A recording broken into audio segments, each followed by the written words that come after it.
Hello అందరికి welcome back to Sasha apparel. Hi అండి. ఈరోజు నేను వేర్ చేసింది వచ్చేసరికి 3 పీసే.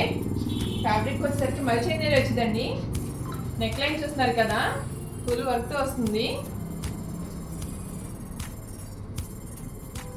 హ్యాండ్స్ కూడా వచ్చిందండి. చూస్తున్నారు కదా మేడం, చూడండి పాకెట్ కూడా ఇచ్చారు. 2 సైడ్ కూడా ఉండిద్ది. 2 సైడ్ పాకెట్ కూడా మీకు వర్క్ వస్తుంది. చూస్తున్నారు కదా, చున్నీ చూడండి. మొత్తం చున్నీ కూడా లేస్ బోర్డర్ ఇచ్చేసారు మేడం. మొత్తం కట్ వర్క్. ప్యాంట్ వచ్చేసరికి స్ట్రైట్ కట్ వచ్చింది. ఫ్యాబ్రిక్ వచ్చేసరికి మల్చేంజరీ మేడం. చాలా చాలా అంటే చాలా బాగుంది కలెక్షన్ అయితే. ఇలాంటి యూనిక్ కలెక్షన్ కావాలనుకుంటే మన షాషా అపెరల్ని విజిట్ అవ్వండి. Thank you.